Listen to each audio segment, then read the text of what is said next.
আসসালামু আলাইকুম। প্রাণের বিশ্ববিদ্যালয়, স্বপ্নের বিশ্ববিদ্যালয়।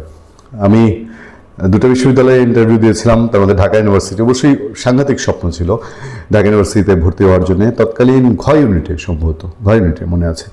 তো ঢাকা ইউনিভার্সিটিতে ভর্তির স্বপ্ন সবারই থাকে, কিন্তু ওই যে বাউন্ডুলে ছিলাম, তো পড়াশোনা নেই, কোনো প্রিপারেশন নাই, কাজের কাজ কিছুই হয়নি, ঢাকা বিশ্ববিদ্যালয় হয়নি। এই বিশ্ববিদ্যালয়ে একসময় প্রগতির বিশ্ববিদ্যালয়, আন্দোলনের সত্যিকারের বিশ্ববিদ্যালয়, ঢাকা বিশ্ববিদ্যালয়। ধরেন যখন একটু একটু ছাত্র রাজনীতির আগ্রহ ছিল সেই সময়, যে ঢাকা বিশ্ববিদ্যালয় একটা সংগঠনের প্রধান হওয়া মানেই হচ্ছে ঢাকা বিশ্ববিদ্যালয়ের সেই প্রধান, ভবিষ্যতে কেন্দ্রীয় প্রধান, তারপরে তিনি মন্ত্রী, এমপি। যদি রাজনীতি পার্সপেক্টিভে দেখেন, পড়াশোনার দিক থেকে আমাদের সময় ঢাকা বিশ্ববিদ্যালয় আইবিএ যখন আসলো না, আইবিএ স্টুডেন্ট ডেঞ্জারাস বিষয়। ঢাকা বিশ্ববিদ্যালয়ে কোনো একজন সাহিত্যে ভালো করছে, নাটকে ভালো করছে, সেই লিজেন্ড। প্রথম আমরা জাহাঙ্গীরনগর ইউনিভার্সিটিতে, ঢাকা ইউনিভার্সিটির আড্ডাটা ছিল মানে একটা, জাহাঙ্গীরনগর পড়ার ফাঁকে কবে ঢাকা ইউনিভার্সিটি আড্ডা দিতে আসবো, ঢাকা ইউনিভার্সিটি হলে থাকবো।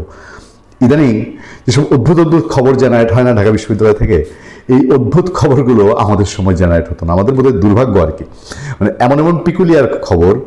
এবার বোধ হয়েছে ঢাকা ইউনিভার্সিটির কিছু ছাত্র রোজায় তাদের গরু খাইতেই হবে। এবং দেখেন নিউজটা, এর আগে কিছু অদ্ভুত নিউজ হয়েছে। এই ঢাকা বিশ্ববিদ্যালয় ইসলামী ছাত্র শিবির যখন ডাকসুতে আসলো, এরা গিয়ে বখাটে বুড়া মানুষটা পিটায় লাঠি দিয়ে, এরা গিয়ে বাচ্চা বাচ্চা পোলা পান্ডে কান ধরে উঠবোস করায়, তারপরে নানান রকম পিকুলিয়ার স্লোগান দেয়, যেগুলো ঢাকা ইউনিভার্সিটির পোলাপান স্লোগান দিবে। বাংলাদেশের ইতিহাসের সেরা স্লোগানগুলো, তোমার আমার ঠিকানা, পদ্মা মেঘনা যমুনা, এই স্লোগানগুলোর সত্যিকার ঢাকা বিশ্ববিদ্যালয়। সেইখানে এমন সব জঘন্য স্লোগান উৎপত্তি হয়েছে, এবং নারীদের মুখেও সেই স্লোগান দেখেছি। মানে একদম চোখ মুখ বন্ধ করে মনে হয় যে এই বিশ্ববিদ্যালয় আমাদের জীবনে দেখিনি। আজকে একটা নিউজ জেনারেট করেছে, বুঝছেন, এবং এই নিউজটা পড়ে আমার মনে হচ্ছে দুর্ভাগ্য এই ঢাকা বিশ্ববিদ্যালয় আমাদের দেখে যেতে হলো।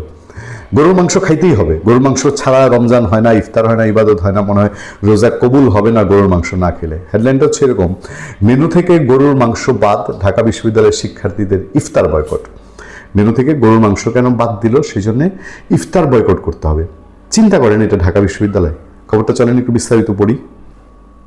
আঁকাবাঁকা হাতের লেখা একটা ছবিও আছে, ছবিটা আমি আপনাদেরকে দেখাবো। সেখানে লেখা হচ্ছে, বাৎসরিক ইফতারে গরু বাদ দেওয়া ইফতার বয়কট। কি গর্বের কাজ, ঢাকা বিশ্ববিদ্যালয়ের ছেড়ে পেলে গরু বাদ দিছে, গরুখুর ঢাকা বিশ্ববিদ্যালয়ের পোলাপান, যে ইফতার বাদ দিতে হবে পবিত্র রমজান উপলক্ষে। প্রতি বছরের মতো এবারও বিশ্ববিদ্যালয় শিক্ষার্থীদের জন্য বার্ষিক ইফতারের আয়োজন করেছে ঢাকা বিশ্ববিদ্যালয় কর্তৃপক্ষ।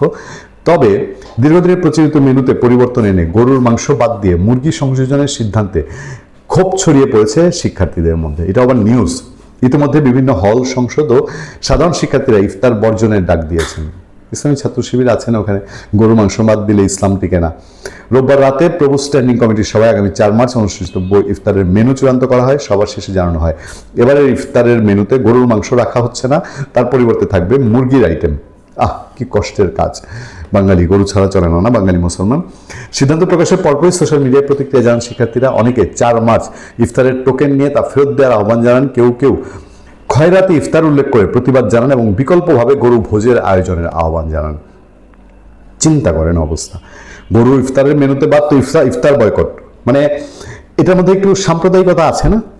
ঢাকা ইউনিভার্সিটি থেকে শুধু মুসলমানরাই পড়ে, হিন্দু, বৌদ্ধ, খ্রিস্টান, নিরামিষী তারা পড়ে না। শিক্ষার্থীদের অভিযোগ, তাদের ন্যায্য প্রত্যাশা ও দাবিকে উপেক্ষা করে প্রশাসন এই সিদ্ধান্ত নিয়েছে। একটা হরতাল ডেকে দেখ, গরু কেন বাদ যাবে, একটা হরতাল ডেকে দেওয়া হচ্ছে না। ঢাকা বিশ্ববিদ্যালয়ের কেন্দ্রীয় ছাত্র সংসদ কার্যনির্বাহী সদস্য মিফতাহুল হুসাইন আল ফারুক বলেন, ডিনস কমিটি ও প্রভু স্ট্যান্ডিং কমিটির সবাই শিক্ষার্থীদের দাবি গুরুত্ব পায়নি। রমজানে ক্লাস পরীক্ষা স্থগিতের দাবি এবং ইফতারে গরুর মাংস সংযোজনের প্রস্তাবও অগ্রাহ্য করা হয়েছে বলে অভিযোগ করায়।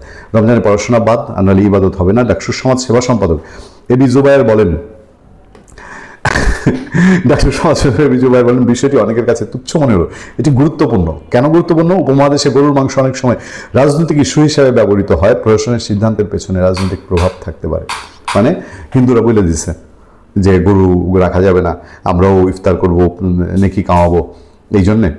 মানে চিন্তা করেন ঢাকা বিশ্ববিদ্যালয় কোথায় গিয়ে দাঁড়িয়েছে। তার মধ্যে উপমহাদেশে গরুর মাংস অনেক সময় রাজনৈতিক ইস্যু হয়। ডাকসুর ছাত্র পরিবহন সম্পাদক আসিফ আবদুল্লাহ এক ফেসবুক পোস্টে জানান, গত বছরগুলোতে গরুর মাংস দেওয়া হলেও নতুন প্রশাসন তা বাদ দিয়ে মুরগির মাংস এনে দিয়েছে। মানে বিচিত্র বিচিত্র সব কাণ্ড কারখানা ঢাকা বিশ্ববিদ্যালয়ে ঘটে।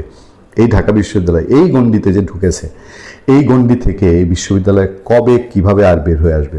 গরুর মাংসের জন্য ইফতার এত বড় গরু খো ঢাকা বিশ্ববিদ্যালয়ের শিক্ষার্থীরা, গুরুত্বপূর্ণ তথ্য দিলেন আতিক রহমান পূর্ণিয়া। তাদের লজ্জা করে না যে গরুর মাংস ইফতারে নাই দেখে আমি ইফতার খামো না? এই ধরনের তারা এই ঢং ধরছে, এই ধরনের ভং ধরছে।